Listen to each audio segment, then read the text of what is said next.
Has been paid for by the...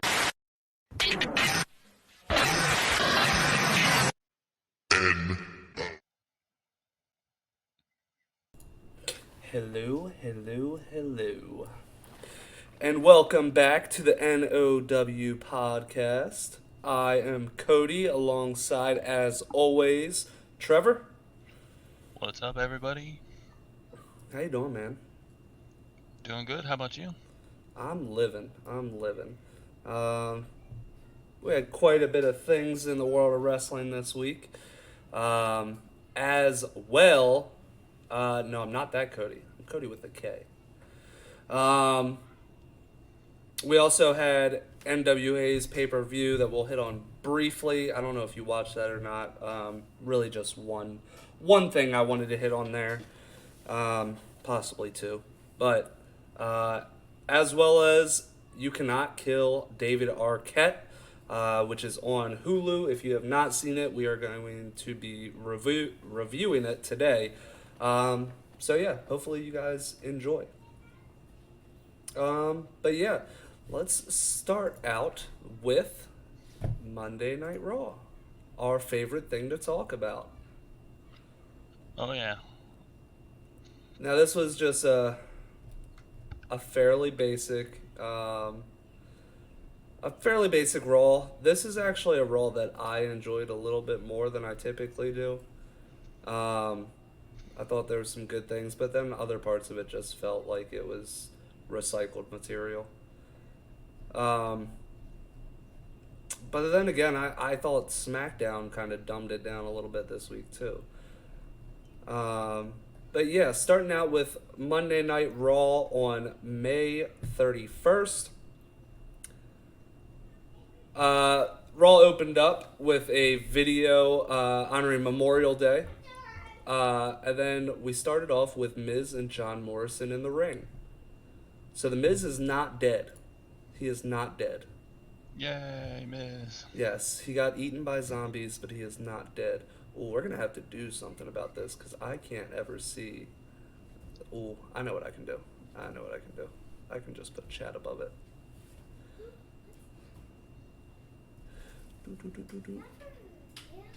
This should fix it. Boom, a little bit. Okay. You're working on a school assignment, so you'll be lurking. NAW Universe Nerd Acumen Wrestling. And I gotta move that now, too. Will drag me down here. Don't worry about that. Okay. Sorry, I'm trying some new things out today, so, yeah. I don't mind being down here with all the social medias. And my daughter's going crazy in the background. I don't know what she's doing. Okay, anyway. Back to Monday Night Raw. No notification? That's rough. Mueller, how's it going? You know, there's a lot more of you talking than 3 people, like it says there, that are here right now. I don't think that's updated. But yeah. Yeah, we started off with The Miz being alive. And he apologized for not being there last week because he was injured for the first time in his career, which is true. This is the first time The Miz has ever been injured in his illustrious career. So kudos to him for that, but it's finally caught up to him. They brought out Rhea Ripley and Charlotte, who immediately started trading insults, um, which got us to Charlotte versus Nikki Cross, which again was another 2 minute challenge. How are you feeling about these 2 minute challenges? How you doing, Bat? Oh, where'd you go? Are you still here? Oh, sorry. Oh, you're good. Yeah. I think they're kind of dumb. I think when there's something on the line, like they have the beat the clock challenge, that's kind of fun. But when there's just, I can beat them in 2 minutes because they suck so bad, it makes the other person just seem bad. It was funny that Nikki Cross was outside and just like running around, just like making her waste time. Yeah, absolutely. I mean, she was strategic about the whole So thing. yeah, that made her look smart at least. But I just don't like the 2 minute. I can beat you in 2 minutes. Is there a gravity well in here? Not yet. I'm sure it'll be in here shortly. He told me that he was gonna be watching a show with Lana, which I did see. I did see in here. So I'm sure he's lurking somewhere. But Nikki Cross ended up lasting the full 2 minutes and got the win over Charlotte, which Rhea Ripley seemed pretty happy about. But then we moved on. We moved on to Randy Orton versus Xavier Woods. Now, last week we saw Riddle hit an RKO on Xavier Woods. This week, the match finished by Randy Orton hitting Matt Riddle's bro Derek for the win. I actually enjoy this. I enjoyed this a lot. Yeah, I like their interaction in the back too. Like Orton, like kind of like, okay, maybe you're not so bad, Yeah. kind of thing. Yeah, hopefully they do keep them as a team and can build it, because God knows they need teams. Even if they were just thrown together, maybe they can come together as a real team. At least they have a name too. I'm moving chat up a little bit. There we go. Now I can see all of you. No, I completely agree, and I love how they're taking each other's finishers. That's loud. But thank you for the host, Bat. And I'm gonna move this down. See, this is why we test things. But yeah. Next up, we had Shayna Baszler versus Reginald. Reginald looked a little impressive, and he actually got the roll-up win. Yeah, well, that I didn't like that. No, Because no. Shayna's actually a good wrestler. And Yeah, I don't like anything that they're doing right now with Shayna Baszler. I feel like they could be doing a lot better with her. Boop. yeah, hopefully they're moving away from her and Nia, and this is just how they're doing it. Yeah, no, I agree with that. Next up, we had Mason T-Bar versus Lucha House Party, which Retribution, the former Retribution, picks up the win in a mediocre match. They really didn't get much time, though, so yeah. Yeah, just basically a squash match almost. Yeah, it was a glorified squash match, if anything. Moving on, we had Sheamus versus Ricochet, and we also had Sheamus versus Humberto Carrillo. How'd you feel about Sheamus doing two matches, while being set for two matches at once? Didn't hate it, because I mean we've seen other people do it. Kofi did it. Was it 2 weeks ago when he? Yeah, yeah, but I mean Sheamus is that was kind pretty of good. there was kind of a purpose there. This one didn't feel like there was much of a purpose, just that he's feuding with two guys at the same exact time. Not anymore. But I am happy that that Humberto Carrillo is not seriously injured. That was a scary fall that he did take, and we didn't talk much about that. Him coming back and not really being injured. So I am happy about all of that.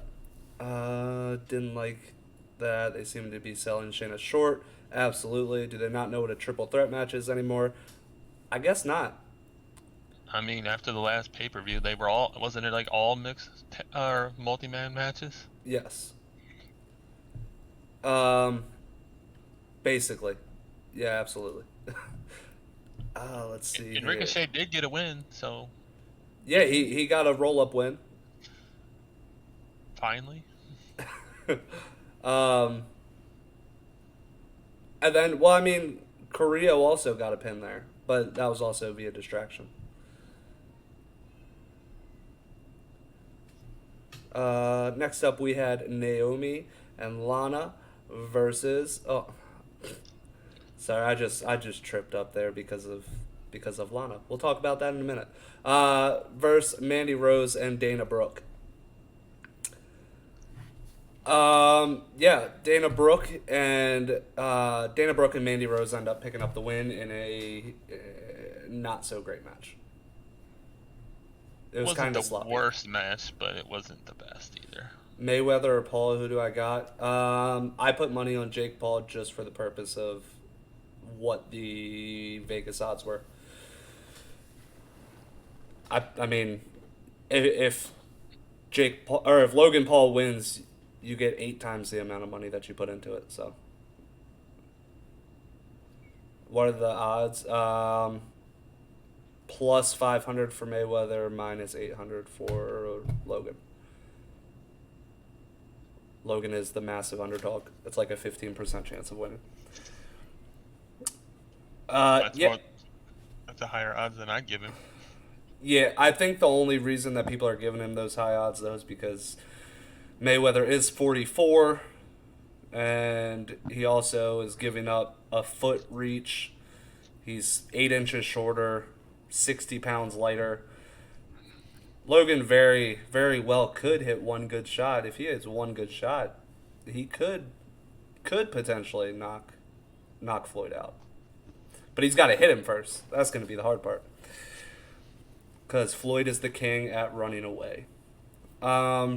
Next up, we had Cedric Alexander versus Shelton Benjamin, which we've seen before a couple weeks ago.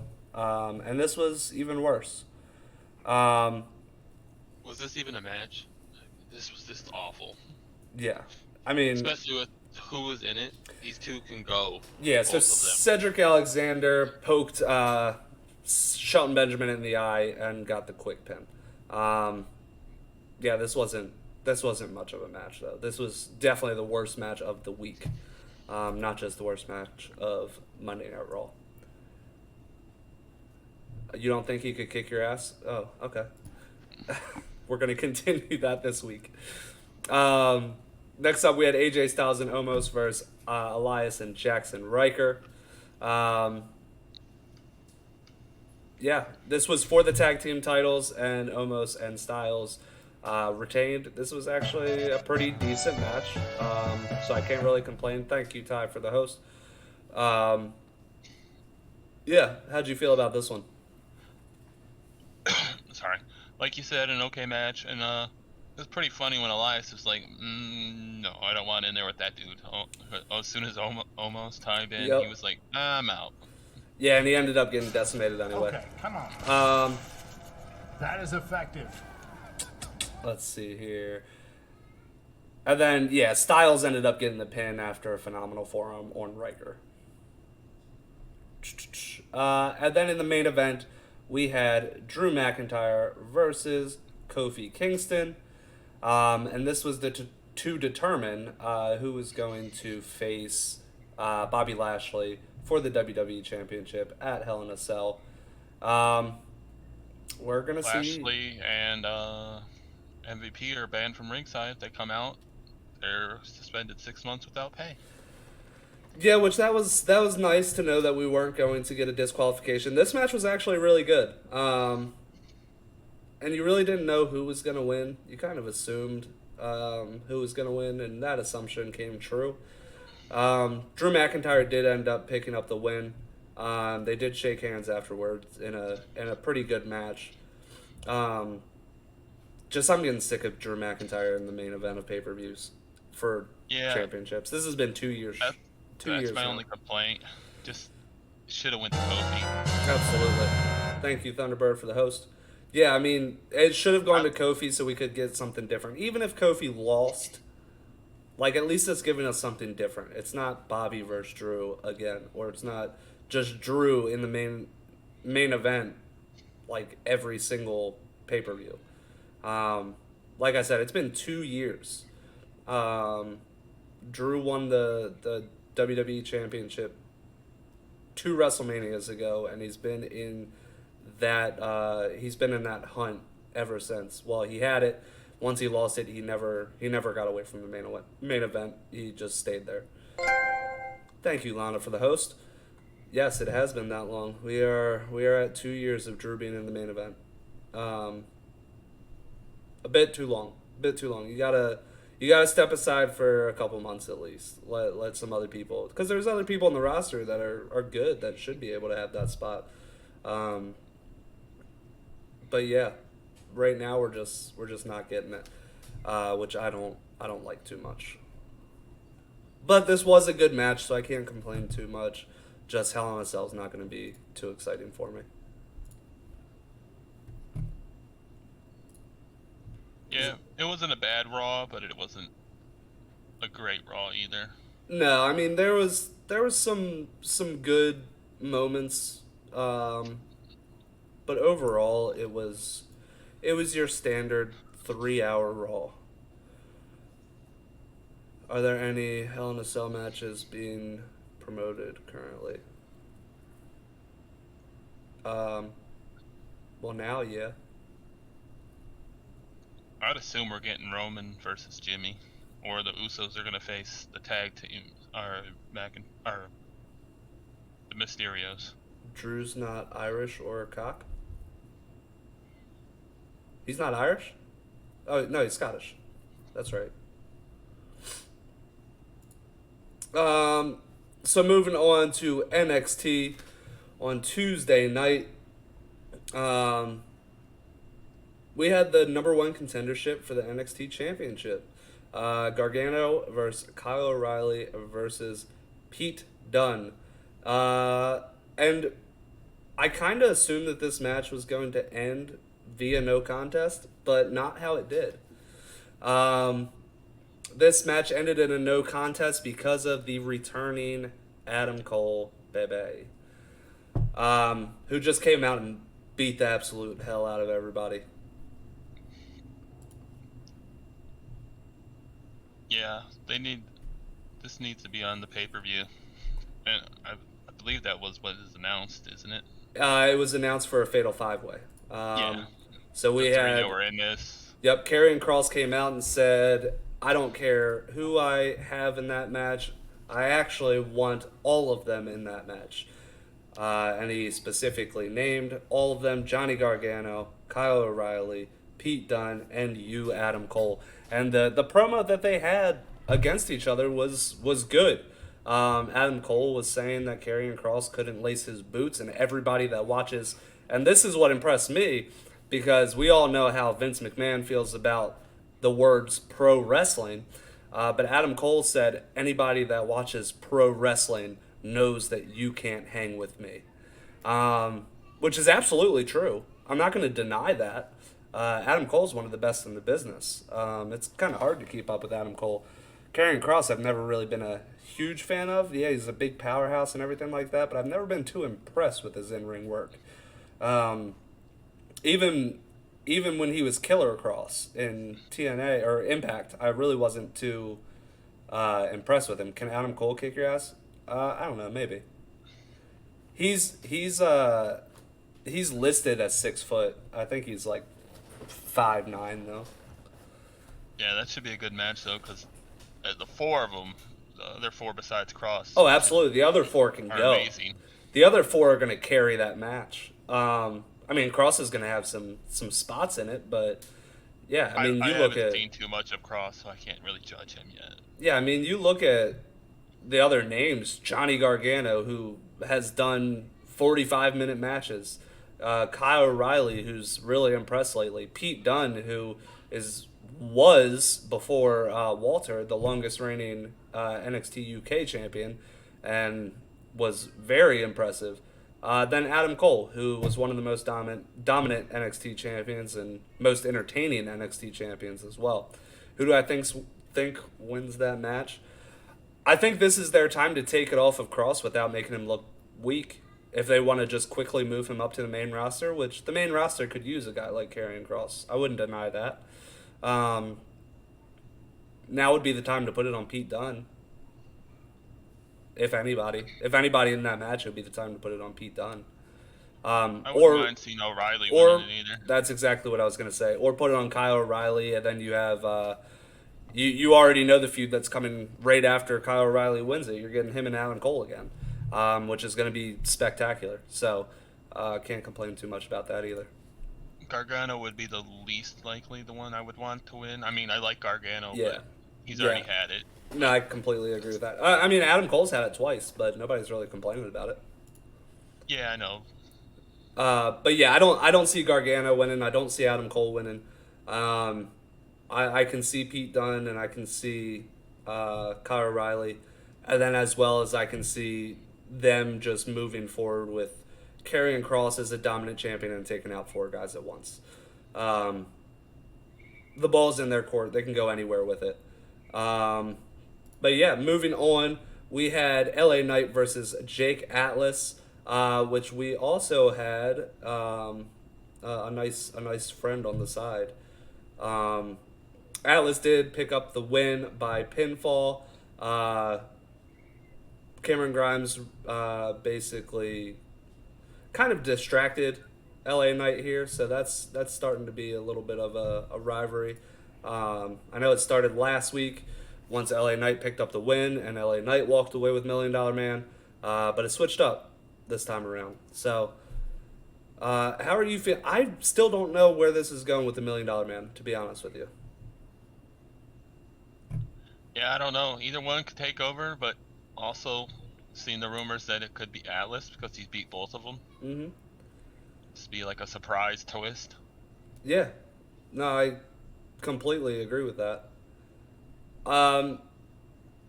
Next up, we had Austin Theory and Oney Lorcan getting into it by the trainer's room.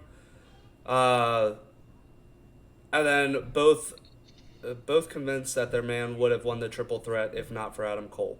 So, yeah, Oney Lorcan was talking about Pete Dunne, obviously. Austin Theory was talking about Johnny Gargano. But yeah, right after this is where we had that promo that we were talking about between Adam Cole and Karrion Kross.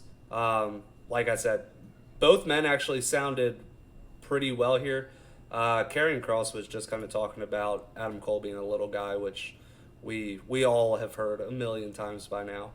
But yeah, Adam Cole, this was one of his best promos to date.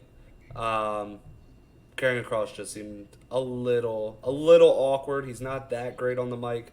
I really think he should leave the talking to his valet.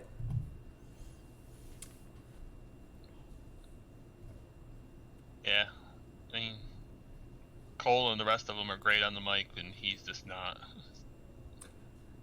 Karrion Kross, you small, me is big, danger, tick-tock, tick-tock. Yeah, that sounds like a MXG promo. Moving on. Oh, got him. We had Xia Li challenging Mercedes Martinez, who was just marked, so we know that match is coming up. And then we had an NXT Cruiserweight Championship match between Kushida and Carmelo Hayes. Kushida picks up the quick win by hoverboard lock. Yeah, is what it is on that one. Not too much to talk about. I do like what they're doing with Kushida. They're making him look like an extremely talented individual. He doesn't look like he's too crazy dominant all the time, but it just looks like his technical ability is above a lot of people. Yeah, this was a good match. I mean, not a great match because, but it was better. It was good. They gave made Kushida look really good, which he does. He is really good. Absolutely. Next up, we had The Way versus Stark and Rainier. Yeah, this wasn't a great match, but the way picks up the win. Moving on. Yeah. And then in the main event, we had the NXT Tag Team Championships on the line. MSK versus Legado del Fantasma. MSK picks up the win right after Bronson Reed destroyed Escobar into the hockey glass, as I like to call it. Which match was really good? This match, the tag team match. The tag team match was good. Wasn't as good as a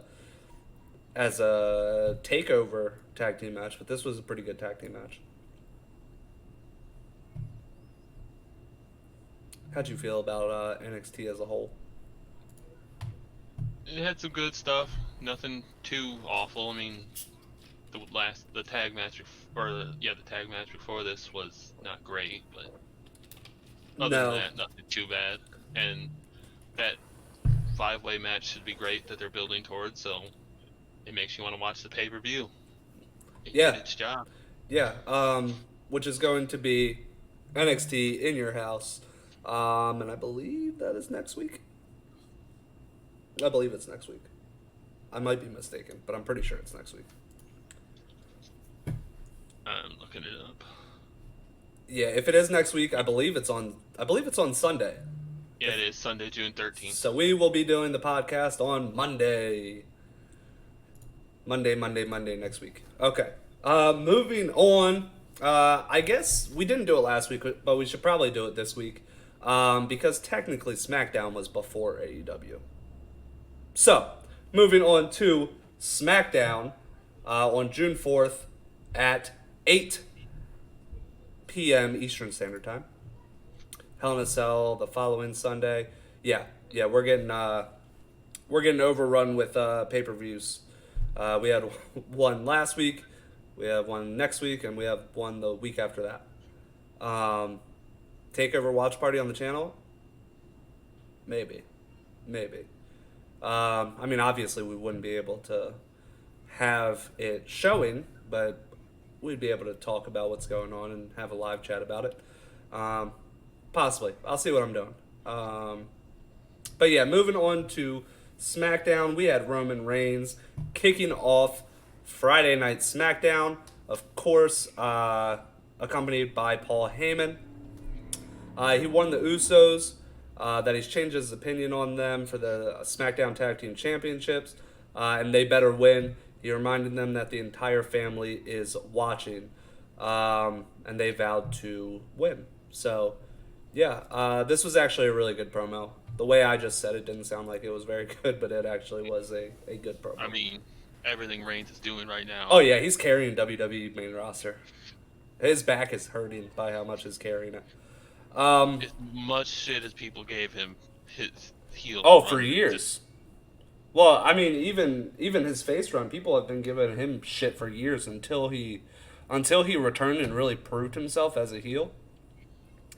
I mean, people are still hating on him, but AEW is on a weird schedule because of the NBA. Yeah. Aren't willing to see that this is awesome, just awesome run he's doing right now. And most people are going and seeing that now.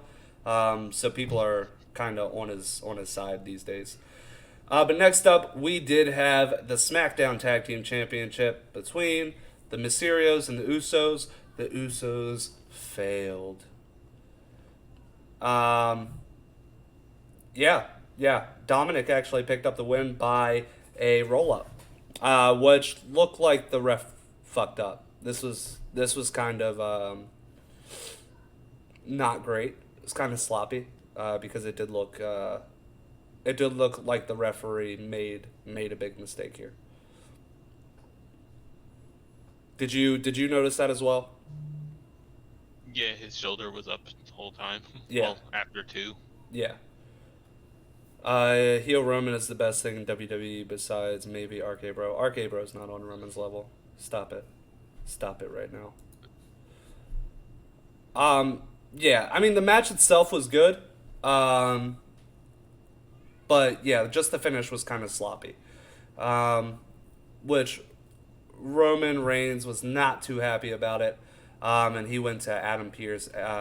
He went to find Adam Pearce and Sonya Deville to get them another shot. Oh, he sent them to do it. Yes. And then we had Caleb Braxton attempting to interview Seth Rollins, who avoided questions about Cesaro, and then he ended things without giving any answer. And then we had the Street Profits backstage, and Chad Gable approached. He offered to be their manager and hoped they would return to their winning ways. Yeah. This was a lot of promos in a row. Yeah, the Roman one, of course, was good because he was like, "You need to fix this. Do it now. You embarrass the family and set the thing." The Rollins one didn't really do anything, but Rollins he's great. So hopefully it's leading to him and Cesaro. I mean, it is obviously. Yeah, for sure. And Gable, I like the Street Profits, but Gable and I can't even think of his name. The guy that had the Money in the Bank. Otis, yeah. I don't care about that team at all. The Street Profits deserve better. They are one of the few good tag teams that WWE has. I agree with you. Ty is laughing because you forgot Otis's name. I just don't care about him. And most people don't. So, most people didn't when he had Money in the Bank. I liked him when he had Money in the Bank. I was hoping he was going to cash it in for the tag titles for him and Tucker, because that's when they were together. And then they that would have broke them made up real quick. sense. Yeah, broke him up and took the thing. It took the Money in the Bank from him. Yeah. And nobody cared. Everyone forgot after the Mandy story. Yeah, that just evaporated into thin air. Next up, we had Liv Morgan versus Carmella, and of course, Carmella defeats Liv Morgan. And I say, of course, because of other things. Remember when we all thought Otis actually had a chance at being WWE champion? Yeah, yeah. It would have been a surprise, that's for sure. Yeah, I didn't think he had a chance at that, but I thought he was going to use it for the tag titles. Like I said, that would have been something different for the Money in the Bank, Yeah. And then next up, we had Adam Pearce and Sonya Deville stopping the Mysterios from leaving, and they informed them that they're going to defend their tag titles against the Usos later tonight for the second time. Next up, we had Bianca Belair actually challenging Bayley, even though she's the champion. She challenged Bayley, which Bayley accepted and laughing. And her face went everywhere in the Thunderdome. Yeah, everywhere in the Thunderdome. It was a little ridiculous. Money in the Bank hasn't been anything good since Rollins cash-in and Brock. No, right after the Rollins cash-in was the Dean Ambrose cash-in, so that was a good one.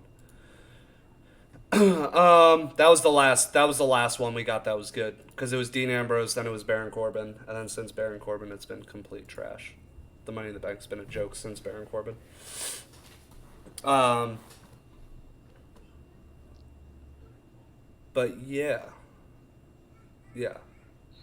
Next up, we had the Street Profits attempting to talk to Otis and get him to drop out of the Alpha Academy, but instead Otis attacked Dawkins and Ford. Like I said, it might be might be a good match because Gable is good, Otis is okay, and then the Street Profits are good. Are great. It's a great team, and hopefully they can put together a good match. I just don't really care.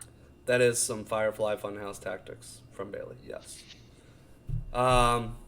The Bayley thing was pretty funny though when she put all the faces up there. It was funny, but it just didn't. I don't know. It was just weird. It was just weird. Yeah.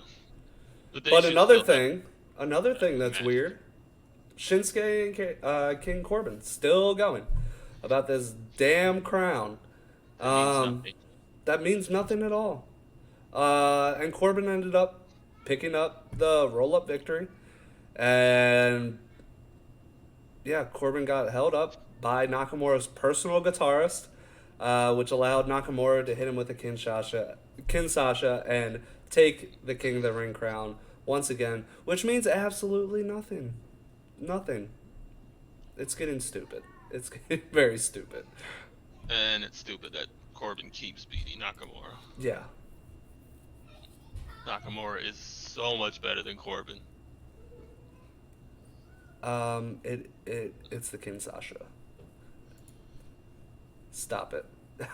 Next up, we had the Intercontinental Championship match between Kevin Owens and Apollo Crews, which was actually going pretty well for a little bit. It was a decent match.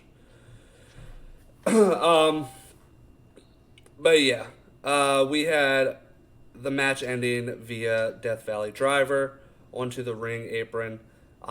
Crews picks up the win on Owens, but after that, Sami Zayn came out and attacked Kevin Owens with a very nice haluva kick. And he told Kevin Owens that he didn't kick him, Karma did. And then he came back and stomped him. Yeah. How do you Owens- feel about getting Sami Zayn versus Kevin Owens for the 5 millionth time? I don't hate it because they're both so good. They do put on good hell- matches. Every time they're in the ring together, they do put on good matches. But I feel like whenever they don't know what to do with Kevin Owens and Sami Zayn, they're just like, hey, you guys do the thing that you do. Yeah. The Crews Owens match wasn't that great though, because I mean they had Aziz attack Owens beforehand, so he was already out of it. Yeah. I just didn't care for it that much. No. Will, you did not say KO ate the haluva kick. You texted me, KO just ate Zayn's boot. And I was like, why would he eat his boot? That's weird.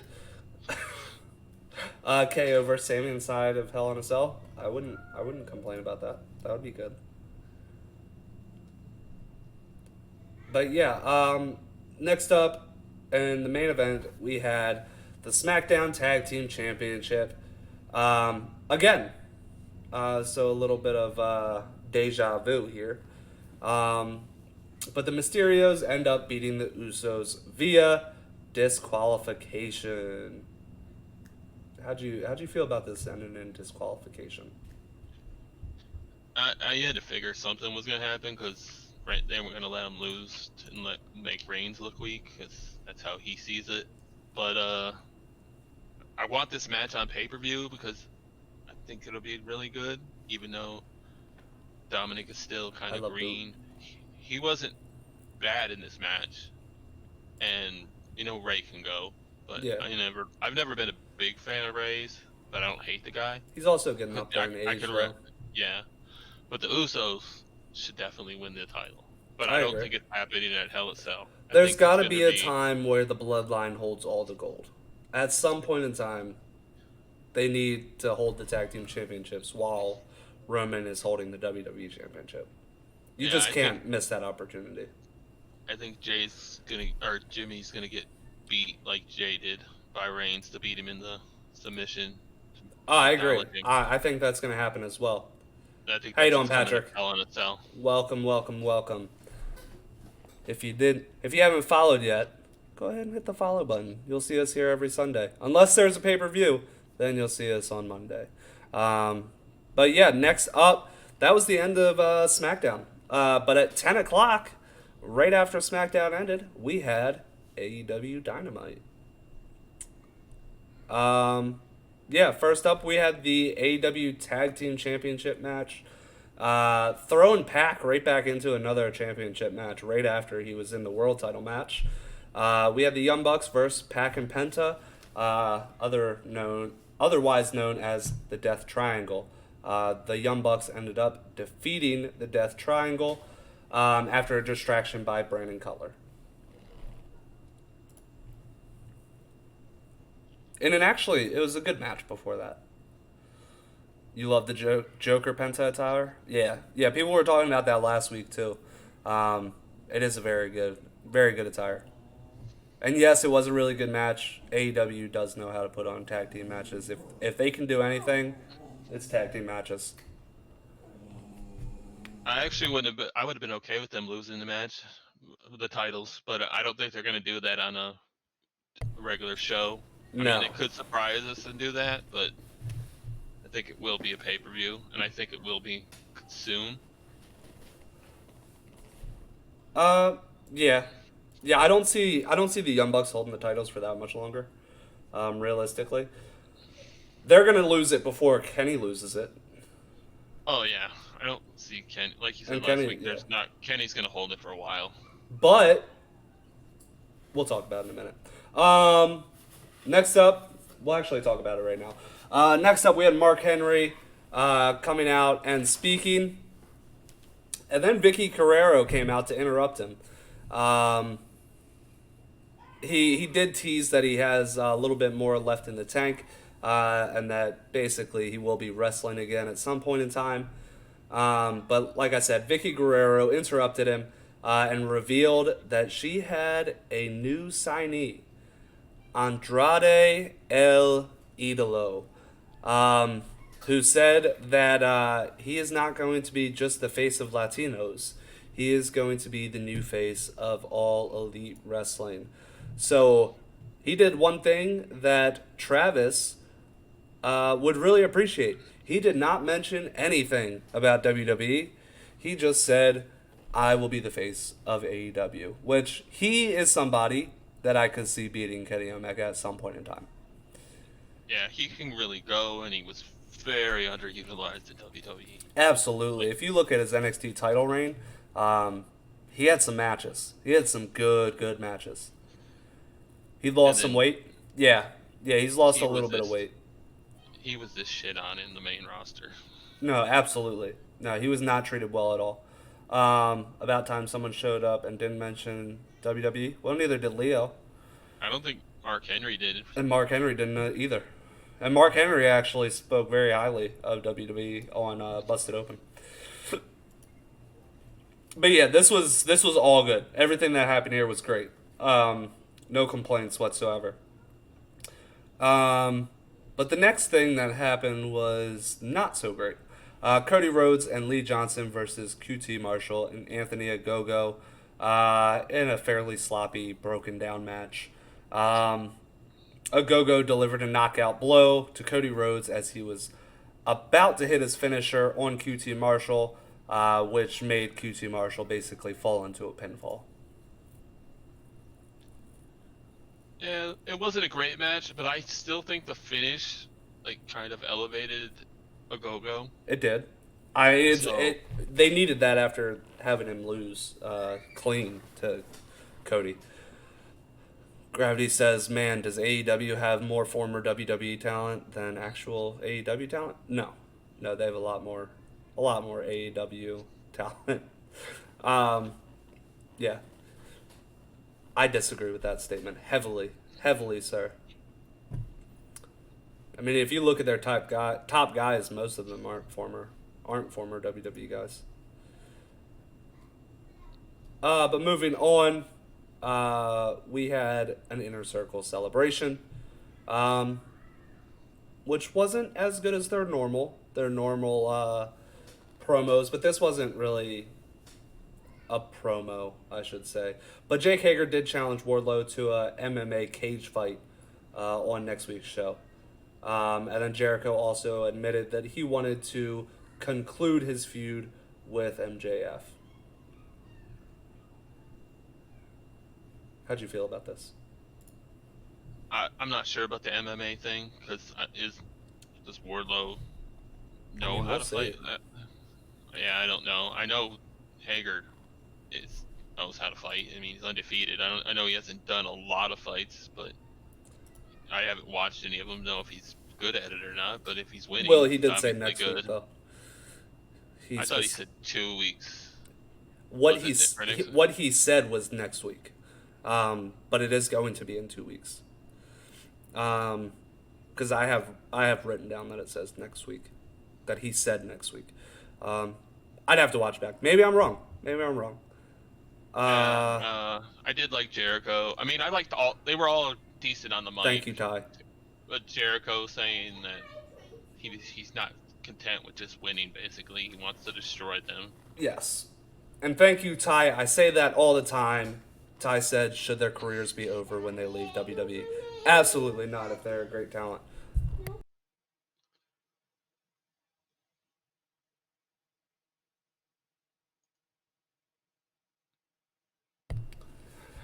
Um, sorry. I was talking to my daughter. She was looking for a teddy bear. Um, next up, we had Christian Cage and Jungle Boy versus Private Party. Jungle Boy and Cage pick up the win over Private Party in a pretty great match. After the match, Christian Cage ate a twist of fate by Matt Hardy on the entrance ramp.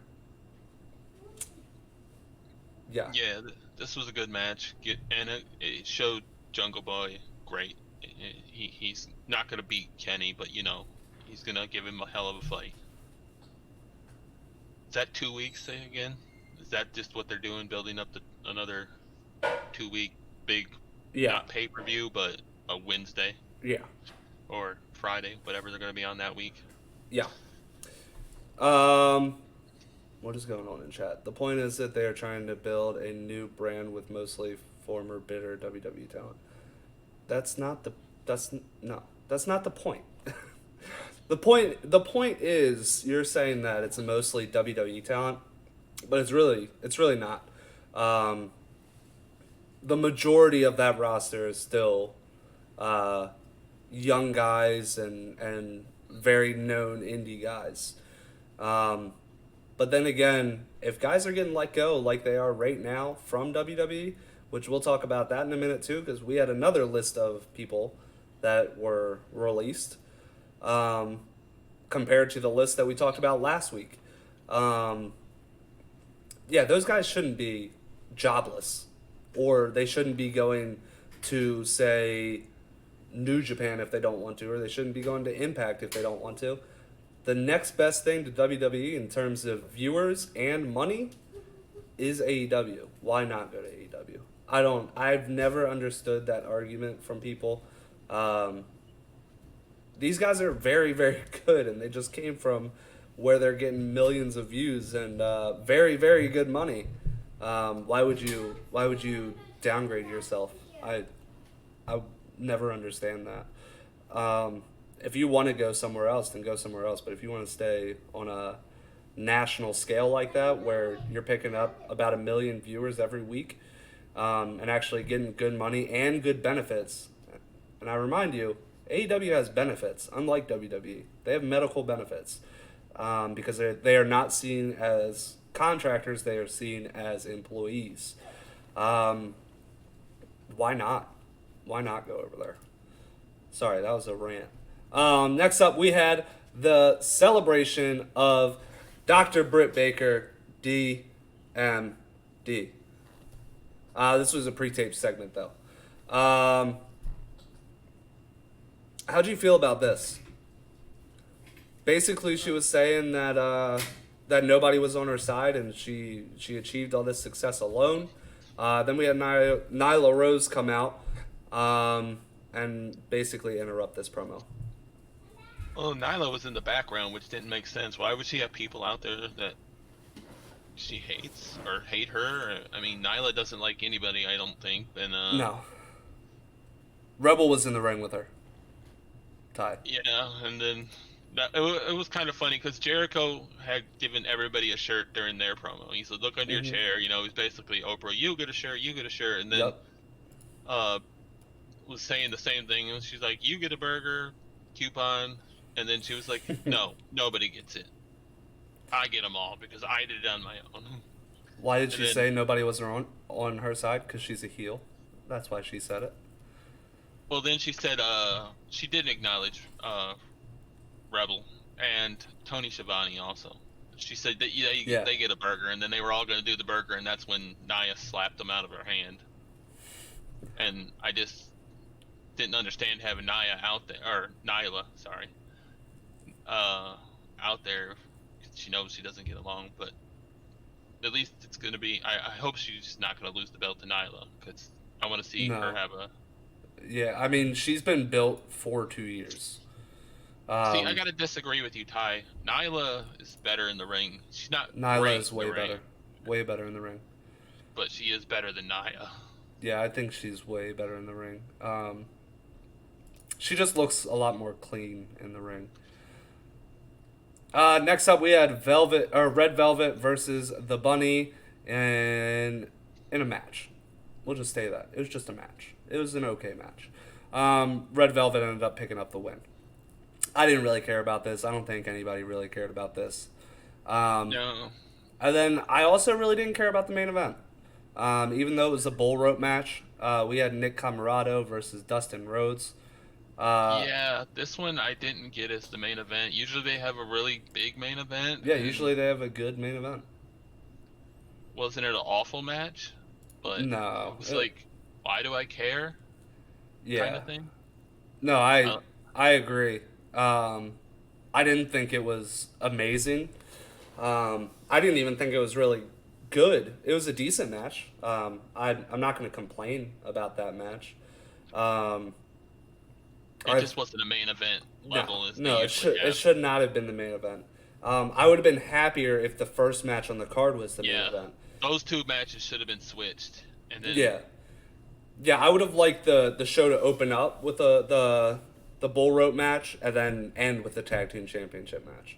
That would have been much better in my opinion. Yeah, because that's a championship match. Why wouldn't you put that in the main event? Yeah, I mean, I don't know. I do get opening the show with some heat, getting everybody that tunes in at the start of the show pumped, ready to watch the rest of the show because of how good the first match was, and not tuning out because it's a bad match. I mean, I get it, but then again, it's like you gotta finish strong every week. You can't. Like, if you're AEW right now, you've been killing it. You gotta end every match with a banger or a great segment. Not with a bull rope match that nobody cares about. You had a cool stipulation to the match and it added some heat. But how many people really care about Nick Comoroto? Or how many people really care about Dustin Rhodes if Cody Rhodes is not involved in it? I'd say very little. Dustin more than the other Nick, because that Nick guy is really new. He wasn't bad. No, but he wasn't. It wasn't a great match. I mean, it was an okay match. Yeah, but it definitely should have been the opener compared to the main event, or somewhere in the middle compared to the main event. And then that is the end of AEW. But I did want to hit on just one thing really quick. NWA did have their returning pay-per-view called When Our Shadows Fall, which was a fairly big card that kind of involved a lot of people. Which, if you want to talk about a place carrying a lot of former WWE talent, NWA is your spot. But we did have the NWA women's title change hands.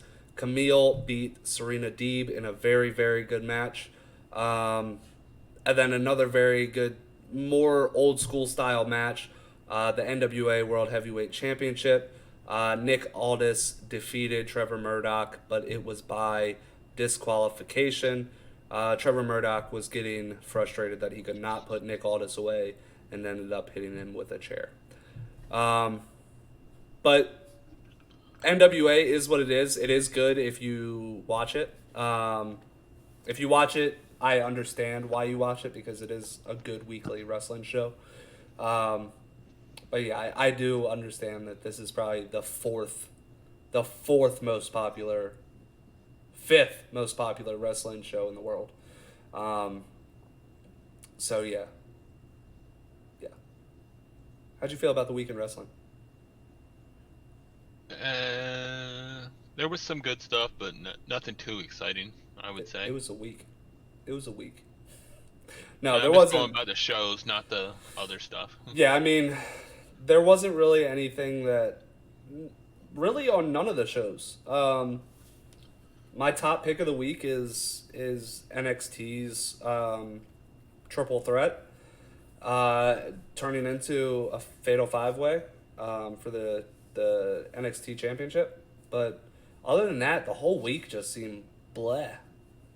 Just the whole Mine week, every show. My pick would be the Young Bucks and that triangle. But As far as best match of the week, yeah. Story-wise, I would give it to Roman still. Yeah. For No, overall. I'd agree with that. This week seemed very lackluster. Yeah, it did. And then before we get into You Cannot Kill David Arquette, there has been a new list of WWE talent released, which was some of these names, almost all of them, were extremely shocking. So we'll start out from not shocking and go all the way up to most shocking. So Santana Garrett has been released. Lana has been released, even though she was just on Monday Night Raw this week. Ruby Riott has been released. Murphy has been released.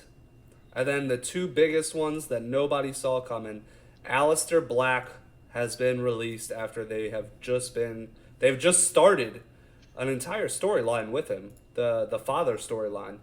And Braun was just in the main event of the pay-per-view. He is now gone. And Braun Strowman was just in the main event of the pay-per-view. He was he was Universal Champion less than a year ago. And he is now released. And Aleister Black, he was just NXT Champion 2 years ago. But yes, this list was way more shocking than the last list. We did have some names on the last list that were like, okay, that's kind of surprising. But this one, you look at Braun Strowman, Aleister Black, Murphy, even Ruby Riott. You just lost your Riott Squad. You lost your one woman's tag team that you had. So Braun and Black were definitely big surprises. And Travis, go on. Murphy and Riott were not as big of surprises because Murphy hasn't been on TV, and no, but he's so good. Riott was more of a surprise.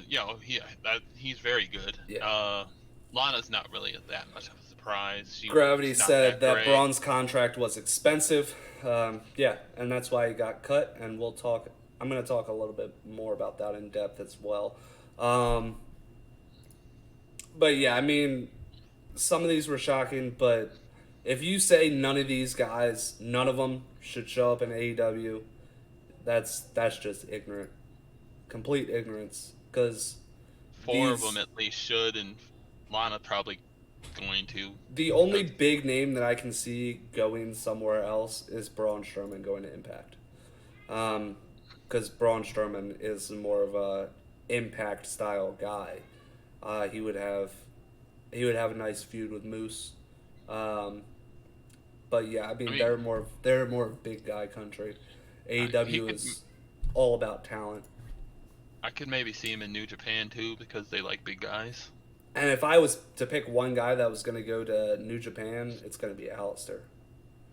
But I think Aleister and Buddy Murphy, wherever one of them go, the other one's going to go because they are very good friends. So they're probably going to end up at the same place. But yeah, on top of this week, it has been announced backstage rumors have been announced that Vince McMahon is possibly selling the WWE for anywhere from $2 to $4 billion. These are notable sources that are saying this. It looks like Vince is talking about selling the company to NBC. So it looks like he wants out of the game. I still don't believe it. I mean, I don't think anybody is really wanting to believe it. And a lot of people are just not believing it because we've all had this assumption that Vince is going to be doing this till the day he dies. I just assumed he would die in the gorilla position. But then again, with everything that's been going on with all these releases, it has came out this morning that Vince McMahon has been at the center of the releases. He is the one calling the shots, releasing these people. It is not Nick Khan like we assumed, who is the new president of the WWE. Vince McMahon has taken a stronghold, and he is the one releasing these guys.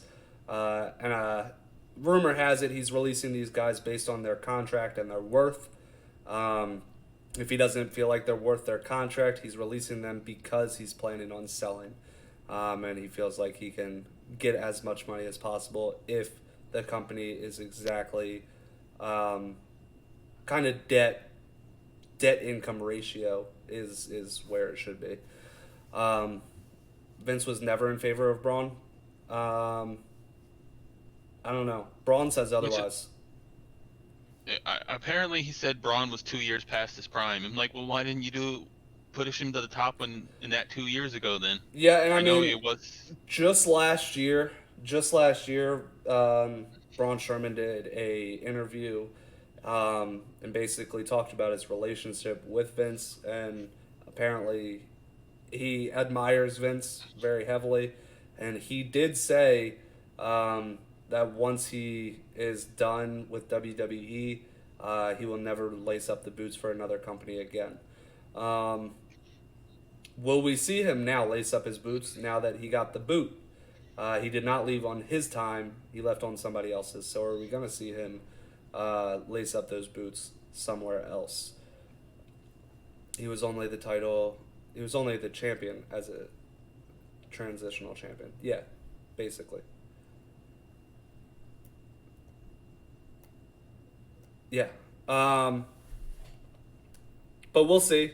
We'll see in due time. All of these people that got released are on a 90-day no-compete clause.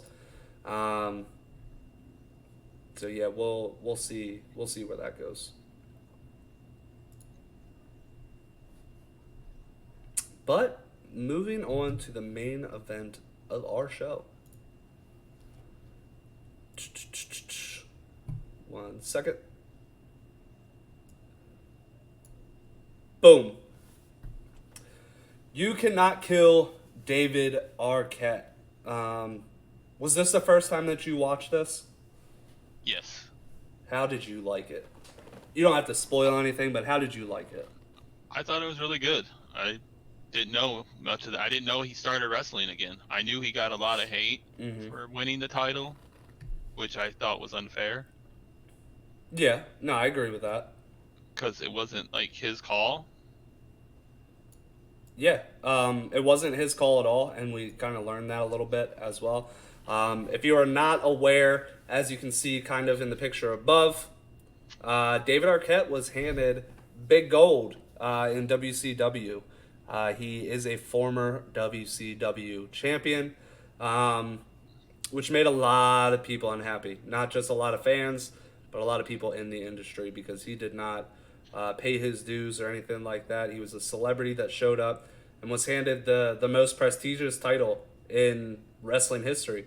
This is a title that almost all of the top guys that you can think of, they've held this title. The only title that I can think is more prestigious than this, really for at this point in time, was the NWA World Heavyweight Championship. But yeah, it's just it was something crazy that WCW did, that Eric Bischoff did, that really changed wrestling that night. But this One go of on. the final nails in a WCW coffin. It was one of the final nails in that coffin. This was a huge mistake by Russo. Yeah. I mean, they say that not only was it Russo, but Eric Bischoff was in on it as well. It was kind of all of management thought that this would be a big publicity thing, which it was, but it was a negative publicity thing.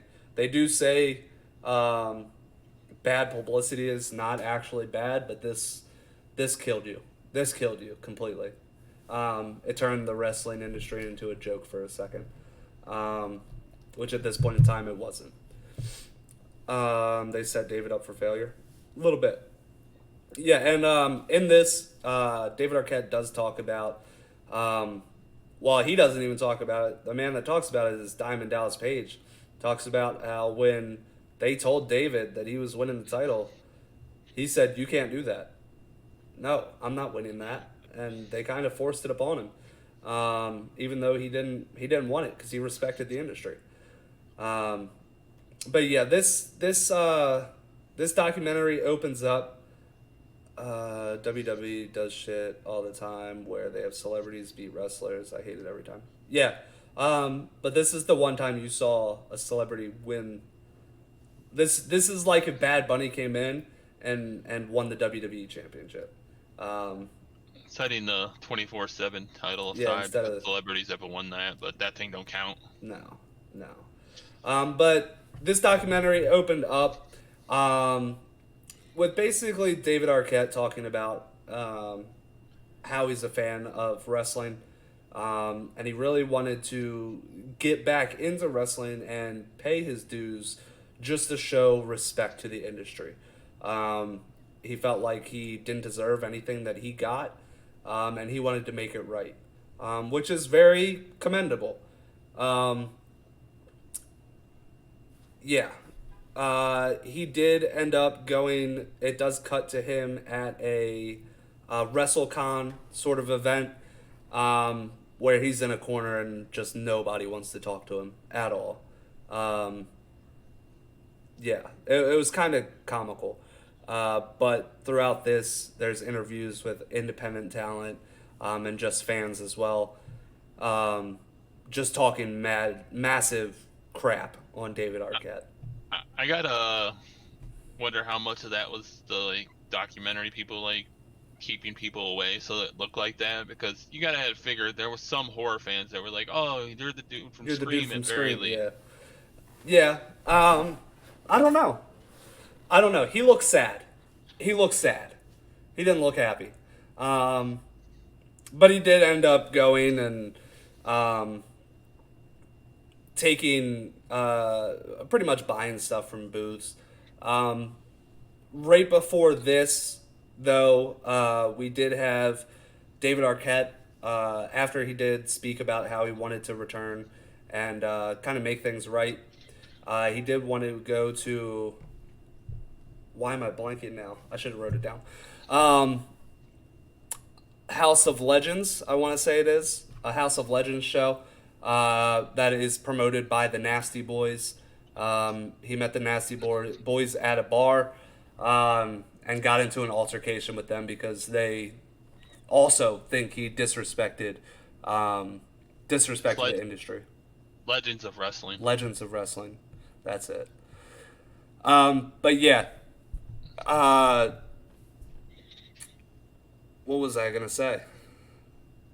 Yeah, up to this point, at the WrestleCon event, there was an independent guy that did kind of take him under his wing, and respect that he wants to get back into it and make everything right, and appreciates that David Arquette is a fan, if not anything else.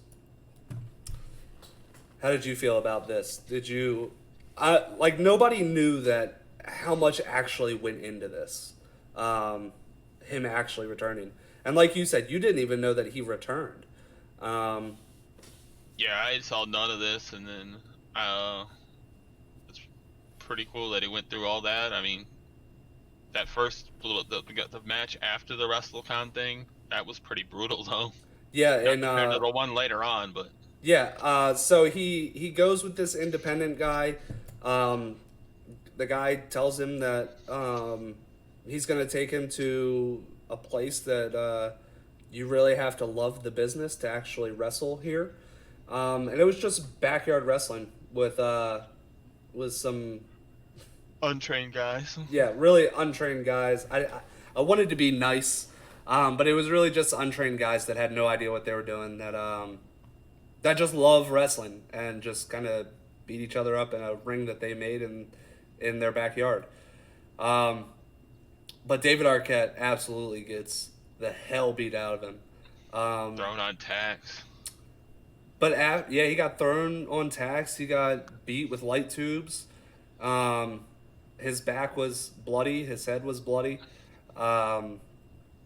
Which his back definitely was real blood because they show you him cleaning it, and the guy that he was wrestling helping him. But the match, yes, they beat the hell out of him, and yes, the ring did break. I But say we got a little too much David Arquette butt in this whole thing, though. we did get a lot of David Arquette butt. Uh, but yeah, they respected him after. They respected what he was doing. They respected that he came in there and got the hell beat out of him. So, I mean, if anything, he made some fans just by getting the hell beat out of him at that place. Because they didn't respect him at all. Just like everybody else didn't respect him. But once he left, they kind of realized that, okay, maybe he does want to do this. Even I didn't enjoy the excessive Arquette cheeks. That's impressive. That's impressive. But yeah, after this, David Arquette realized that he needed actual training. So he goes to Virginia to actually get trained at a wrestling school, which was still kind of like a barn house wrestling school. It wasn't a great wrestling school by any means. And he got specifically trained on the fundamentals of wrestling, which was actually really cool.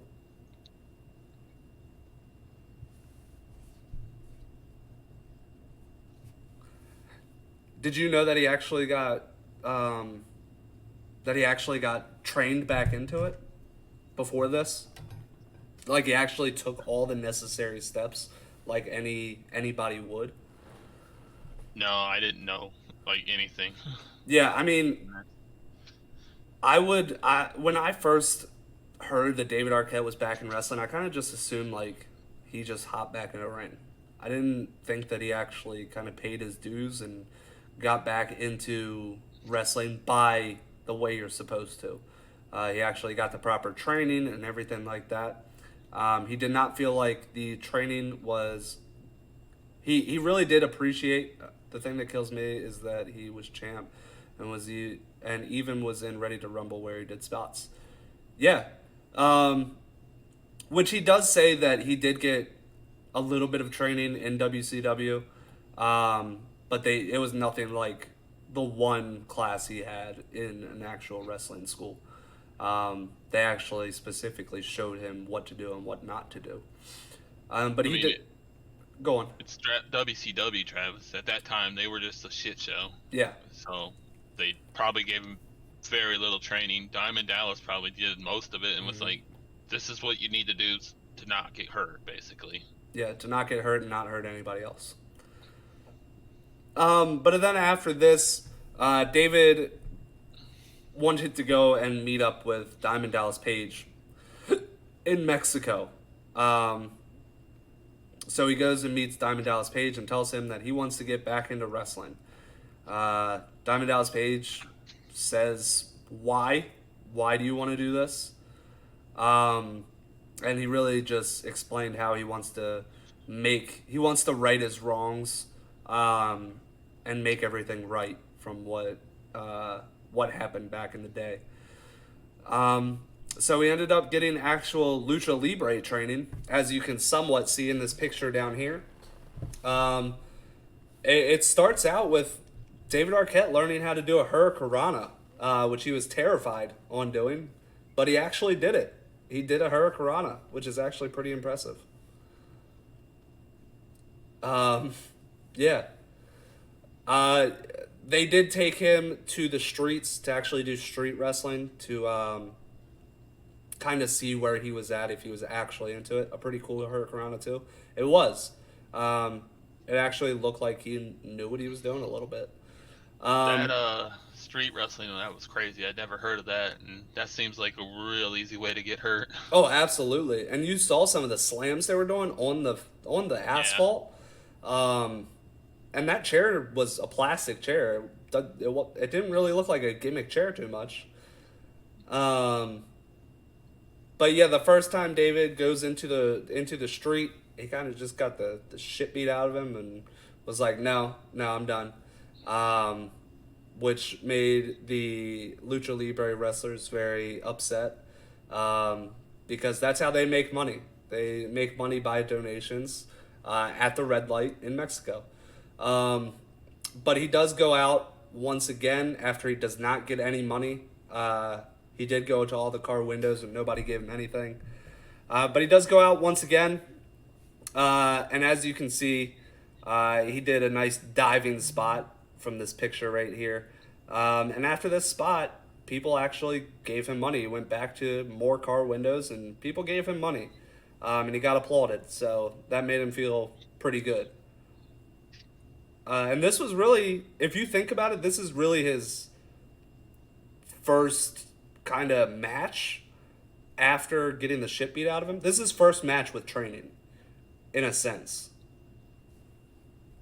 Which is just wild to me that your first match is just a street act.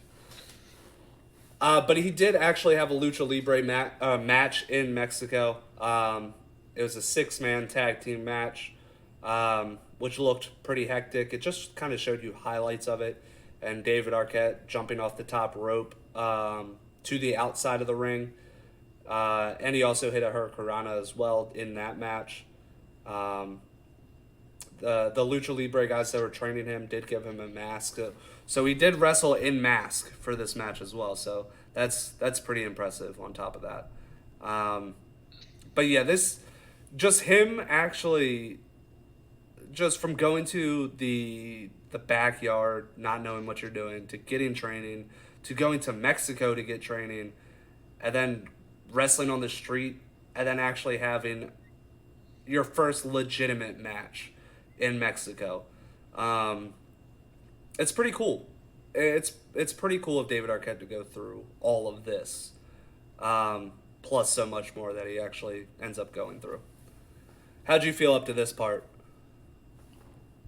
It was pretty good. It was cool to see the training he was getting. I'm sure there was more than just a little bit that they show, but probably didn't want to just drag this thing out. But it was cool to learn that he was actually getting the training and then going to different places, not just learning one style, learning the regular basics and then the Lucha Libre. And Diamond Dallas probably helped him a little bit, besides the yoga. Yeah, besides the yoga that they were shown doing on the mountains. But after this match, David Arquette was actually given a mask by one of the Lucha Libre wrestlers, which is a huge honor. You only do that when you actually really respect somebody. And they showed him their faces, which, as we all know, Lucha Libre guys don't do that. They never show anybody their face. They blurred them out too. And they blurred them out to be respectful as well. So we didn't get to see their faces, but they did show David Arquette their face, which is awesome. It's awesome that he actually gained the respect of actual wrestlers. Now, this isn't Penta and guys like that, but these are legitimate wrestlers. They were so nice to him. They were. But yeah, after this, David does go home with a little bit of confidence. He gets his own ring put in his backyard, which that's pretty cool as well. And of course, got some more training, more individual training. Sorry, I'm just looking at my phone really quick. Yeah, he got more individual training, and then he gets called out by RJ City. If you don't know who RJ City is, he has grown a little bit on the independent scene at this point, wrestling in GCW, which is Game Changer Wrestling. But at this point, he was not in Game Changer Wrestling. He was in a wrestling promotion in Hollywood. Do you have the name of that one as well? I know it was in Hollywood. But he was challenged on social media by RJ City because rumor had it that David Arquette was wrestling again. He was challenged by RJ City, and then he also replied to RJ City with a video saying, "What did I do to you? I didn't do anything to you. Of course I'll wrestle you." So these two ended up having a match, which they do show you them talking about the match before the match, the exact spots they were going to do, and then it jumped to the actual match and showed you the match as they were talking about it, which was a cool concept because you kind of got a behind the scenes look on how matches are kind of structured. Yes, this was a simple match, but it's pretty cool that we got that backstage peek on how these matches are actually structured. It's Championship Wrestling from Hollywood. Championship CWFH. Gotcha. But how did you feel about that actually getting kind of a backstage peek? That was pretty cool, and it's good that they put on a decent match apparently, and that he earned their respect. The crowd seemed to like it. They used the double axe handle nod to Ready the Rumble. Yes, they did. And he's also been using a elbow drop from the top rope in homage to his favorite wrestler, Macho Man Randy Savage. There he has the tattoo of Macho Man and Liz. Yeah. After this, we do see kind of just a bunch of matches in a compilation that he did at Championship Wrestling from Hollywood, with RJ City as a tag team partner, with him as an opponent, with a bunch of other guys as opponents. He put the work in. Showing a good experience, putting in. Yeah, I mean, he had more than a handful of matches. He was putting in the work. But yeah, we eventually get to a point where David Arquette is facing Nick Gage. Who, if you don't know who Nick Gage is, John Moxley's about to face this man in a death match. So that's who Nick Gage is. He is a deathmatch specialist, kind of like John Moxley was, but he's been a deathmatch specialist his entire life. But yeah, it instantly shows David Arquette on the outside of the arena, kind of getting ready, but he sees a kid being carried, injured, and crying because he was seriously injured right before he was set to go in. Which was kind of shocking that we got to see that as well, because this is a deathmatch promotion. This wasn't Hollywood anymore. But he does have this death match with Nick Gage. But during this match, it was a lot more of a shoot than he thought it was going to be. A lot more violent than he thought it was going to be. He got a pizza cutter to the forehead, got beat with light tubes again. Towards the end of the match, Nick Gage had David Arquette on his knees, walked up behind him and was stabbing him in the forehead with a broken light tube. Smashed it on his head again, went to stab him on the forehead again, and it looks like David Arquette flinches a little bit, probably because of the pain. And they fall backwards and the light tube goes into David Arquette's jugular. David Arquette almost died in this match, and that made national news. I heard about that when it actually happened, and I had no idea David Arquette was actually wrestling again. But he got stabbed in the jugular with the light tube. He instantly grabbed his neck to stop the bleeding because he knew something was wrong. You could see the look on his face, like, oh, this is serious. And even the look on Nick Gage's face when he was on his back and David Arquette was over top of him, like, holding his neck, like, what just happened? He instantly walked out of the ring. But then he came back. But he came back. He realized that the match wasn't over, and if I'm going to do this thing right, got to finish the match. So with his hand on his neck, if you actually watch the actual match, which I did, I went back and watched the actual match. They didn't show this on the documentary, but Nick Gage, he allows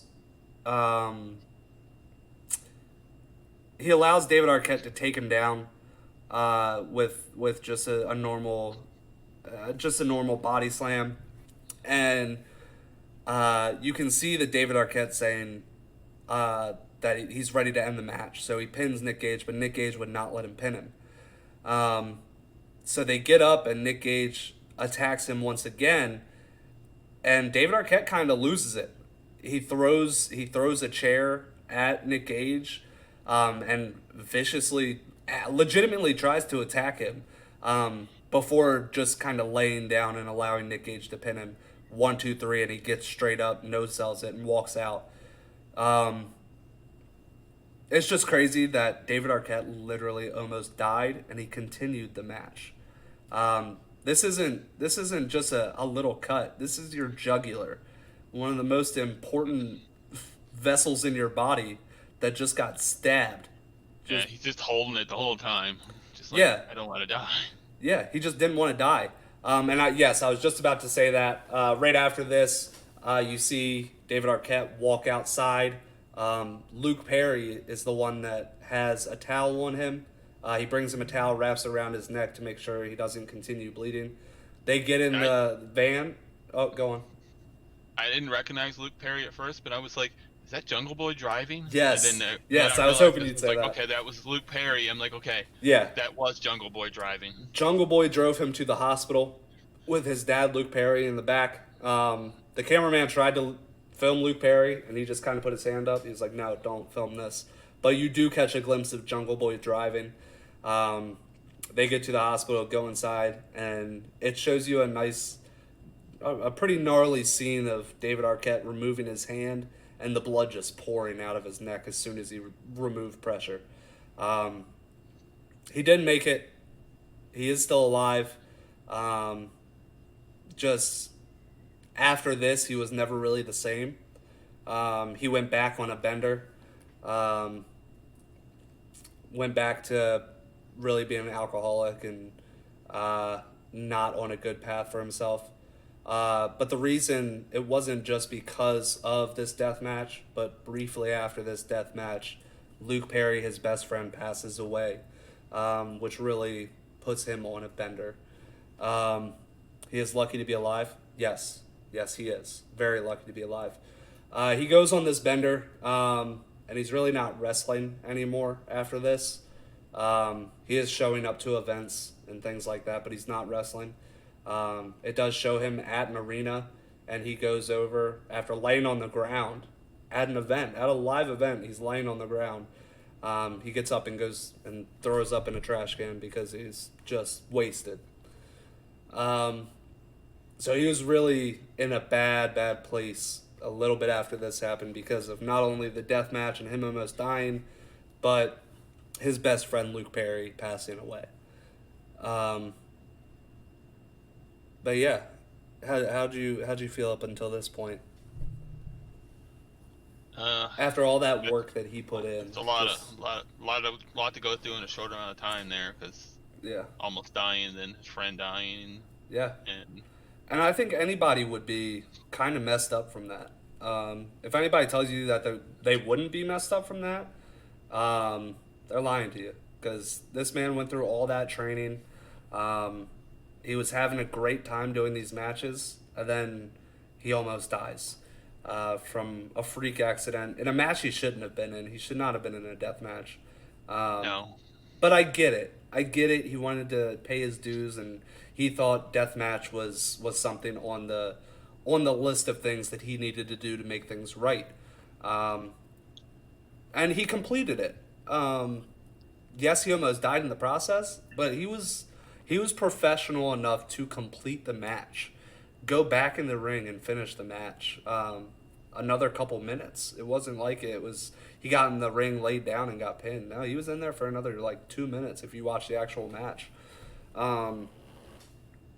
Just very impressive. And very brave. But yes, he does eventually kind of get his bearings back. Gets off of his bender. Which kudos to him for getting off that bender after all of that as well, and not letting that be really the end of David Arquette, but growing from that. But the end of the documentary, you do see a a match of his that he holds very important to him. He had a match with Jungle Boy Jack Perry in honor of Luke Perry. They had the Mr. Anderson match first. Oh, they did have that match first, which that's yeah, they did have, and that was at the Legends of Wrestling event.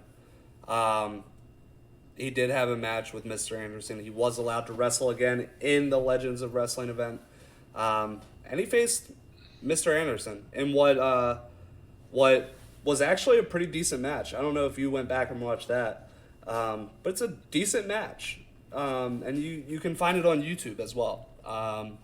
That's where I found it. But after this match, he gets his hand raised by Booker T in the center of the ring. He gets carried out by Booker T and his wife dressed as Miss Elizabeth to help him out. This is just a very happy moment. A very, very happy moment that really made everything worth it. But yes, directly after that is where we got into the match with Jungle Boy Jack Perry, which after the match, you could see it got very emotional for them both. Jungle Boy actually says in the documentary, in an interview on the documentary, that he did cry in the ring, because after the match, David Arquette put out a promo saying Jungle Boy's going great places, and now we know Jungle Boy is literally about to be fighting for the AEW World Championship. Just crazy how everything pieced itself together, and honoring everything back to the fallen Luke Perry. The whole thing was really an emotional roller coaster. There was really funny spots. There was really sad spots. There was really happy spots. Overall, I love this documentary. I've seen this documentary now, I want to say 6 times. Just an amazing journey that David Arquette went on to gain the respect of the wrestling community, and he actually succeeded. He didn't fall short at all. He succeeded and gained the respect of everybody that thought that he was just a spoiled celebrity. Yeah, I had never seen it, and it was really good and interesting. And if you're a fan of wrestling, and you probably should have checked it out if you haven't. Yeah, I agree. Before I talked about doing a review of this, I told Gravity Well 2 weeks ago. I said, "Hey, have you ever seen this documentary?" And he told me no, and I was like, "Make sure you watch this. Every wrestling fan should watch this documentary, and it's on Hulu. So almost everybody has Hulu. You can watch this for sure." So if you're in chat or you're listening to this back on the podcast, watch this documentary, You Cannot Kill David Arquette, on Hulu. Gravity Well said, "Good doc, never hated or blamed the guy. He was an actor trying to get a movie over when he won the WCW title." Yeah. Yeah, I never understood the hate for him. Like, it wasn't his call. Anybody that actually uses their brain knows that it wasn't his call. It's not like he was like, "Hey, let me come in and win the WCW World Heavyweight Championship." That's like, I don't blame Roman for being pushed down our throats for when he was a face. That was Vince. Vince makes the decisions. It wasn't Roman like, I've got to be the one in everybody's face the whole time. Yeah, and I mean, Diamond Dallas Page made a really good point in this documentary. He said, "What would you do? What would you do if you're a giant wrestling fan and WCW says, 'Hey, we're going to put the world title on you'? Are you going to deny it? No, you're not. You're going to accept it." And that's a fact. Almost everybody that's a fan of wrestling, if WWE came to you right now and they were like, "Hey, we're going to have a month-long thing with you. you're going to win the WWE Championship from Bobby Lashley. Who would deny that? Would you deny that, Trevor? No. No, you're getting etched in the history books of wrestling and probably making a lot of money doing it. Yeah, I would never blame David Arquette for this. I blame WCW management completely. Vince and Eric Bischoff mainly. Mainly Vince Russo. Because he's got a lot of things. You can blame a lot of things on Vince Russo, including Brawl for All, which we'll probably talk about in another week. But yes, like I said, if you have not watched this documentary and you are a wrestling fan, please go back and watch this documentary on Hulu. You will not be disappointed. I rate this documentary a 9 out of 10. It was great. I would give it 10 out of 10, but that's small company up there, 10 out of 10. Yeah. But I'm glad you went back and watched it as well, Trevor. Because I just feel like anybody that's a wrestling fan should really watch this, because this was that good that I was just so impressed with everything about this, everything that he went through. I mean, in the beginning of the documentary, he was chunky. He had a nice beer belly on him. And then about 30 minutes in, after the training and everything, the dude was looking good. Dude was looking fit. As you can see him laying on the GCW logo up there on the picture. He's in shape. He got himself in shape for this. I love the theory that Russo was sent to WCW to kill it. I mean, he did things in WWE that probably could have killed that company as well. But that's for another time, because we are an hour and 40 minutes in, and we are now done with the week in wrestling and our review of You Cannot Kill David Arquette. Next week, like I said, we are going to be on Monday, and the following week we'll be on Monday again. So we're not going to be doing a review for at least another 2 weeks. Because we will have pay-per-views to talk about on top of that, as well as probably more releases if we have any inclination on what's been going on lately. Anything, Trevor? Just check out the stuff the rest of the week. Are you streaming tomorrow? Yeah. And do you know what you are? Apex. All right, check out Cody tomorrow, 8 o'clock. Yes, sir. Yes, sir. Tuesday. I'll be back here again. Tuesday, is that a movie? Nope. It is 2002. We are back in the saddle to talk about the year in gaming of 2002. Oh yeah. Okay, it's a gaming podcast on Tuesday at 8 o'clock. Wednesday, I'll be back again because it's my birthday, and I will be doing joint commentary on the pay-per-view. Well, I guess not necessarily pay-per-view, but the special episode of NAW brought to you by Order of the Za. Myself and Gravity Well will be on commentary for that. Wednesday is Travis playing games. I think he's playing Metal Gear. Nope. I thought that...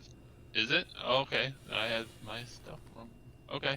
Yeah, I forgot there was that was this. I thought that was doing it on Thursday. Yeah, my birthday is on Wednesday, and I was told that it was my birthday, that the pay-per-view was happening. So, unless they have the wrong date. But I'm pretty sure that on Wednesday we're having that show, and then Thursday, of course, we're back on the saddle for another episode of NAW. Gravity, is that correct? This week is GM show on Wednesday, Normal Null on Thursday. Yep. Perfect. Yes, so on Wednesday I will be on commentary with Gravity Well for Vengeance Day, brought to you by Order of the Za. And then Thursday we are back to NAW, normal episode, normal time, 8 o'clock. Friday, Saturday. I'll be doing something one of those days. Just stay tuned. The SummerSlam was announced it's going to be in Las Vegas on a Saturday. On a Saturday? I didn't see that. I did see that it was going to be in Vegas, but I didn't see on a Saturday. Did it say why? August 21st at 8 p.m. Did it say why it was on Saturday instead of Sunday? That's weird. That's strange to me. Doesn't say in this what I'm seeing here, but yeah, I'll it's look going to be in into Las it. Vegas on a Saturday at 8 o'clock. I'll look into it because that's weird. That's weird that you're randomly going to do a pay-per-view on a Saturday, especially a Big Four pay-per-view on a Saturday. Yeah, that's strange. The venue wanted it. I mean, that makes sense, I guess, but you've been doing pay-per-views on Sundays for the past ever. When's the last time they did a pay-per-view not on a Sunday? It's been years. Well, if you don't count TakeOver. Mania was a 2-night. Well, yeah, but it was also, the second night was also on Sunday. Yeah. So, I mean, if you count just, like, any normal pay-per-view, when was the last time that one was not, a WWE main roster pay-per-view was not on Sunday? Do we know the answer to that? You probably have to go back to the Survivor Series when it was on, Taboo Tuesday. I was going to say Survivor Series was on the Thanksgiving Eve. Yeah, that was on Wednesday back not that long ago. I mean, it was a while, maybe 10 years, 15 years. Yeah. Taboo Tuesday. And when was the last Taboo Tuesday? 2011, 12? It was a while ago. That's crazy. That's crazy to think about. But yeah, that went way off topic there. But yeah, that's just crazy to think about that this is going to be the first pay-per-view that they have not on a Sunday since Taboo Tuesday, the last Taboo Tuesday. Because I was going to be dumb and say Cyber Sunday, but that's on a Sunday. Yeah, Taboo Tuesday. That's wild. Are you looking up when the last Taboo Tuesday was? I heard you clicking. I can look it up. Yeah, I'm curious. I'm curious on what year that was. I'm seeing 2005 here. But jeez. Was it that long ago? I mean, it surprised me a little bit, but not that much. Because they did transition from Taboo Tuesday to Cyber Sunday. It's the same pay-per-view, just on a Sunday. That's crazy. That's all I'm seeing is... That's wild. That's wild. So this is the first pay-per-view by WWE not on a Sunday since 2005. That's 16 years. Wild. Wild. Oh, man. Some of our viewers weren't even alive yet. That's crazy. But anyway, thank you guys so much for tuning in. We have informed you guys of what's coming up this week on DNA. Any final words, Trevor? Thanks for coming out, guys. Always a pleasure. I agree with that to the fullest. Thank you guys very much for coming out. We will be back to you for the NOW podcast on Monday to talk about NXT in your house and the week in wrestling. Thank you again, and good night. Peace.